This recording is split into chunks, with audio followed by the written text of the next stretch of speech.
Bismillahirrahmanirrahim. Assalamualaikum warahmatullahi wabarakatuh. Salam sejahtera. Selamat datang di Koki MP, Komunitas Kajian Ilmu Manajemen Pendidikan yang dibina oleh Bapak Amril Muhammad selaku dosen Manajemen Pendidikan Universitas Negeri Jakarta. Perkenalkan, nama saya Akbar Maulana selaku mahasiswa Manajemen Pendidikan angkatan 2019B.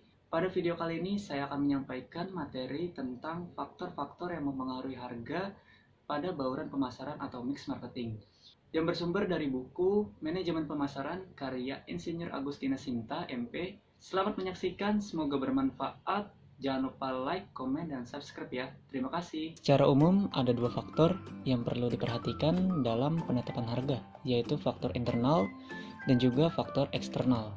Nah, dalam faktor internal ini ada 4. Yang pertama itu adalah tujuan pemasaran perusahaan.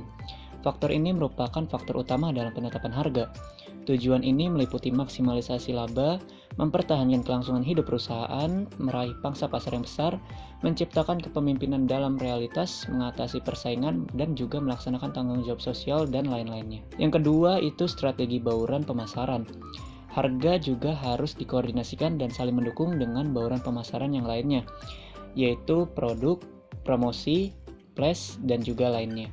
Yang ketiga itu ada biaya. Nah, biaya merupakan faktor yang menentukan harga minimal yang harus ditetapkan perusahaan agar tidak mengalami kerugian. Bila perusahaan memiliki struktur biaya yang lebih rendah dari para pesaingnya, maka ia akan memperoleh laba tambahan dengan mempertahankan laba di tingkat kompetitif.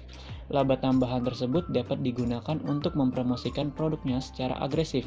Contohnya produk Xiaomi yang memiliki harga yang lebih rendah di kelasnya sehingga menjadi daya tarik konsumen di kelasnya.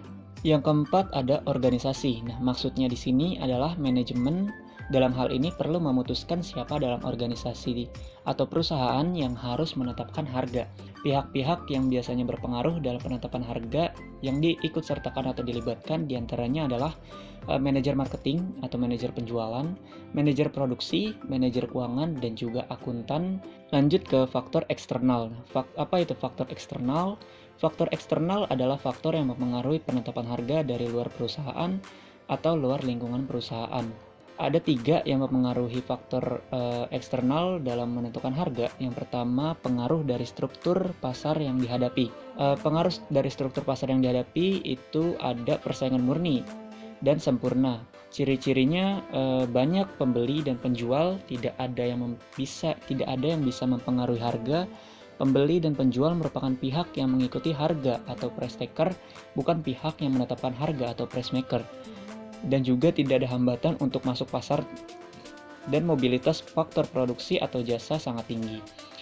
Selanjutnya yaitu persaingan monopolistik. Ciri-cirinya ada beberapa penjual dan pembeli, ada hambatan untuk masuk pasar disebabkan oleh adanya keunggulan teknologi, adanya modal besar, hak paten, dan perizinan. Selain itu adanya beberapa penjual dan barang yang ditawarkan memiliki kelebihan dari segi harga, kualitas, merek, personal selling, sehingga dapat menentukan harga atau price maker. Nah, contohnya ada produk sampo.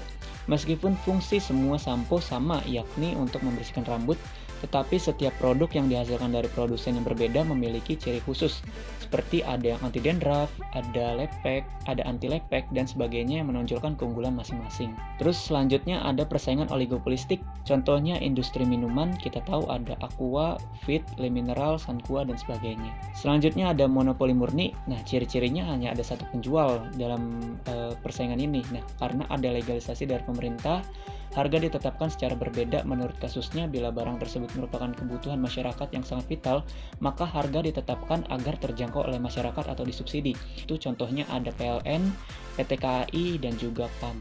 Yang kedua ada persaingan. Nah, Ciptono tahun 2001 menyatakan ada 5 kekuatan pokok yang berpengaruh dalam persaingan suatu industri, yaitu persaingan dalam industri yang bersangkutan, produk substitusi atau pengganti, pemasok, pelanggan, dan ancaman pendatang baru. Yang ketiga ada unsur-unsur lingkungan eksternal yang lain, kondisi ekonomi, seperti adanya resesi, inflasi, tingkat suku bunga, dan juga aspek sosial seperti kepedulian terhadap lingkungan, dan juga kebijakan atau peraturan pemerintah yang saat ini atau yang akan datang. Mungkin itu saja yang dapat saya sampaikan. Assalamualaikum warahmatullahi wabarakatuh.